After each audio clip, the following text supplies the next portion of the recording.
Assalamualaikum warahmatullahi wabarakatuh.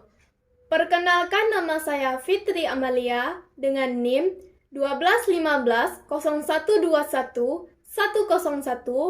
mahasiswa Teknik Informatika semester 4 dari kelas B.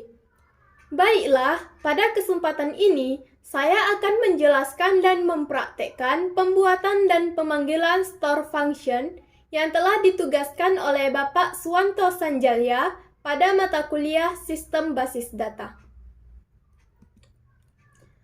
Topik pembahasan yang pertama adalah perbedaan function dan prosedur. Yang kedua, sintaks membuat function. Yang pertama, perbedaan function dan prosedur.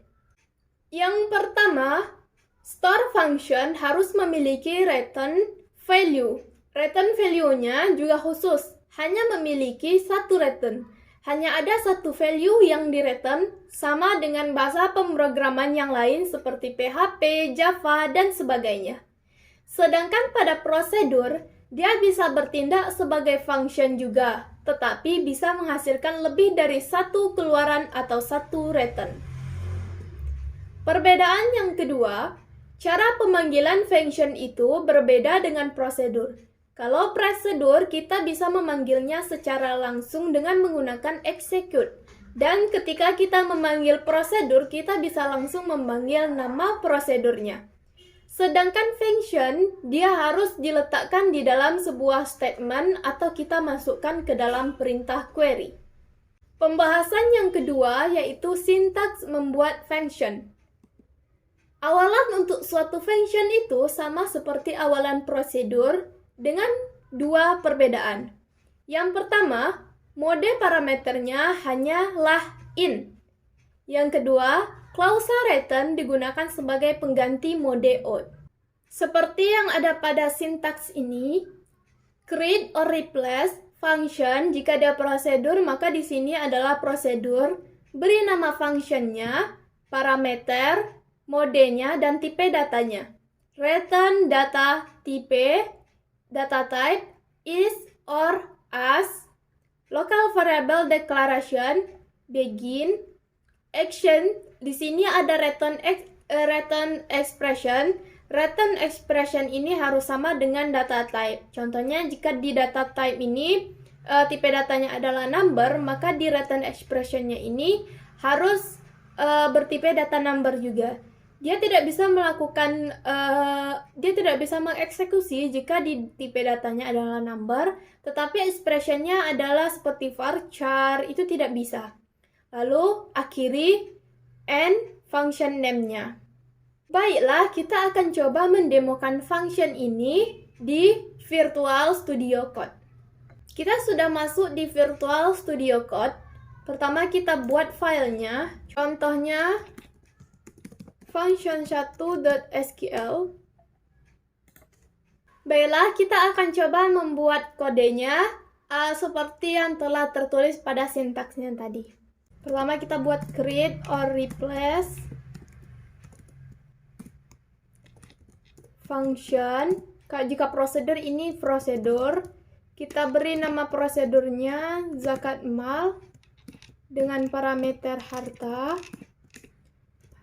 dengan tipe data number.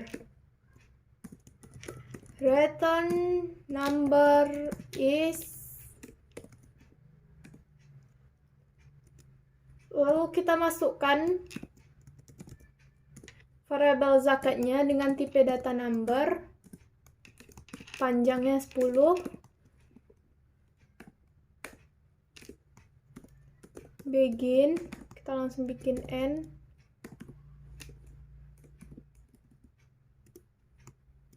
variabel zakatnya itu dengan parameter harta dikali 2,5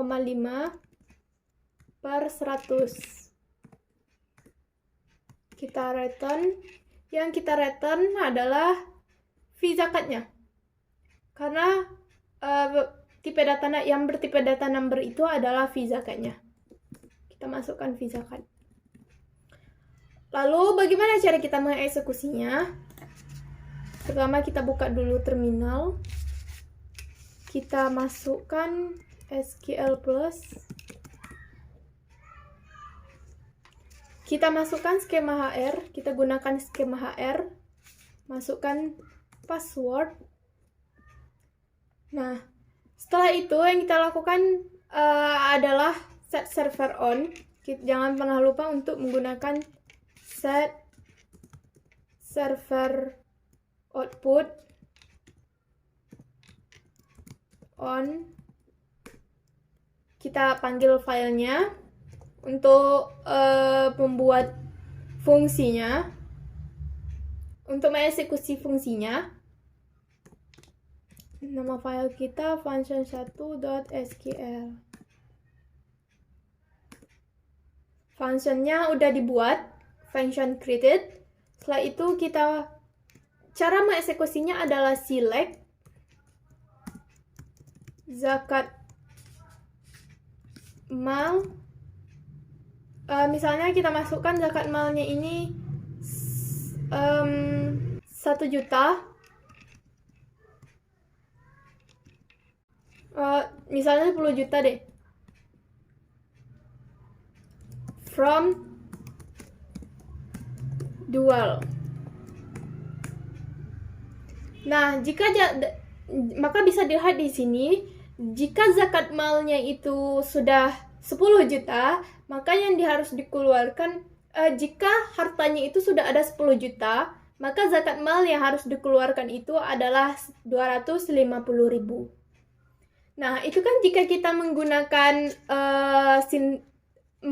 syntax function. Lalu bagaimana jika kita menggunakan anonymous block? Kita buat aja di terminalnya ini. Kita deklarasikan vHasil dengan tipe data number, panjangnya 10. Lalu begin, jangan lupa n-nya ya. Begin n. Kita buat dulu begin. vHasil itu adalah nama functionnya tadi, yaitu zakat mal 10 juta. Lalu kita gunakan dbms output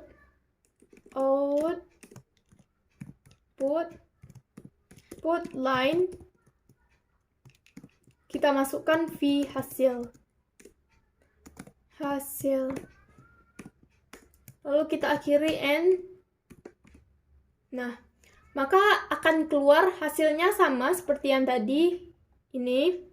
Hasilnya sama, yaitu jika hartanya itu sudah ada 10 juta, maka zakat mal yang harus dikeluarkan yaitu 250.000. Nah, itu jika kita menggunakan anonymous block. Nah, muncul pertanyaan baru di mana dikatakan bahwa function ini juga bisa dimasukkan ke dalam sintaks prosedur. Bagaimana bentuknya? Mari kita buat. Sebelumnya, di sini kita komen dulu ini. Kita komen dulu dengan Ctrl/. Nah, kita buat create sama or replace. Di sini kita buat prosedur. Kita misalnya membuat namanya panggil fungsi. Panggil fungsi is. Lalu kita bikin di sini begin, jangan lupa n-nya ya. Isi di dalam beginnya adalah dbms output line. Kita masukkan zakat mal, nama fungsinya, dan kita masukkan 10 juta. Nah, Nah, selanjutnya kita panggil filenya untuk membuat atau untuk meng-create functionnya. Nah, disebut bahwa prosedur telah dibuat katanya. Lalu bagaimana cara kita mengeksekusinya? Dengan cara jika prosedur dia menggunakan execute, kita buat yang ada di sini. Yang dimana panggil fungsi itu adalah nama prosedurnya tadi. Kita enter.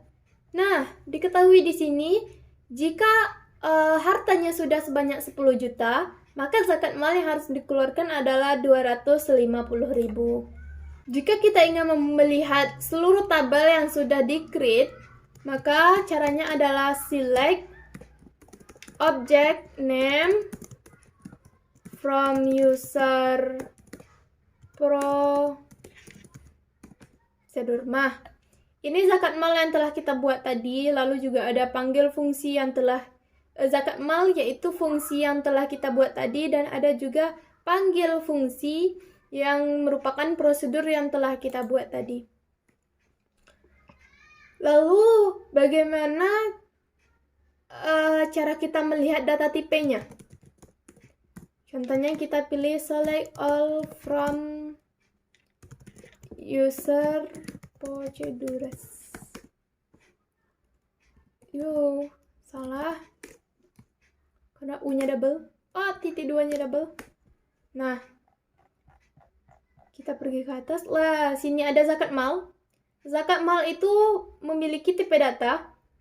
Dia di sini kan ada object name, procedure name, object ID, sub ID, overload, object type. Ini tipe datanya itu. Zakat mal ini bertipe data function. Lalu kita lihat panggil fungsi ini bertipe data prosedur. Benar ya, sesuai dengan yang telah kita buat tadi. Lalu bagaimana cara kita ingin melihat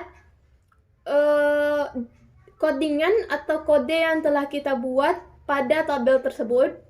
Pertama kita deskripsi dulu untuk melihat semua tabelnya. Semua tipe datanya maksudnya. Nih. Ada yang nama, ada tipe data, ada line, ada teks. Nah, di sini untuk melihat nama, karena kita telah memberikan nama prosedur dan nama function tadi, maka kita select namanya. Select name from user source. Nah, di sini banyak sekali yang telah kita panggil, seperti panggil fungsi, sudah pernah kita panggil, ada zakat mal, example prosedur 1, prosedur 2, dan sebagainya. Nah, cara kita melihat codingannya adalah kita select, kita pilih teks. Teks ini untuk menampilkan codingannya from user source where, dimana namanya ini tadi zakat mal. Ini jika karena penulisan di nama ini, di tabel ini zakat mal itu tulisannya uppercase semuanya, maka yang di sini kita buat juga uppercase. Zakat mal. Kita enter. Nah, ini adalah kode atau codingan yang telah kita buat tadi. Create or replace-nya hilang. Karena apa? Karena dia telah dibuat. Karena dia telah dibuat, maka tidak ada lagi kata create or replace-nya. Lalu terakhir, bagaimana untuk mengganti? Tadi kita sudah tahu, kita menggunakan replace untuk mengganti atau merubah datanya. Tetapi bagaimana cara kita menghapusnya? Seperti yang telah kita tahu, cara menghapusnya itu drop. Misalnya kita drop prosedur, atau jika ingin mendelete function, bisa dirubah di sini menjadi function.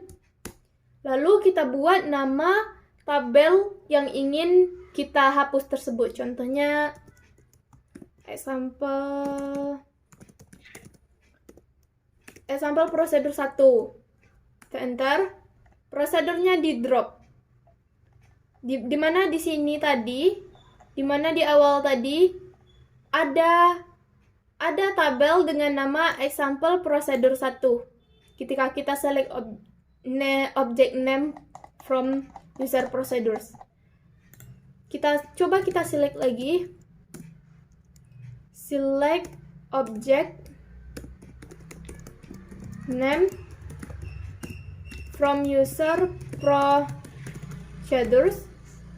Nah, di sini tadi ada tabel dengan nama example procedure 1, sedangkan di sini tidak ada lagi karena dia sudah dihapus dari daftar nama tabelnya tadi. Nah, sekian penjelasan dan praktek pembuatan serta pemanggilan store function yang bisa saya sampaikan. Apabila ada kekurangan, saya mohon maaf dan saya akhiri.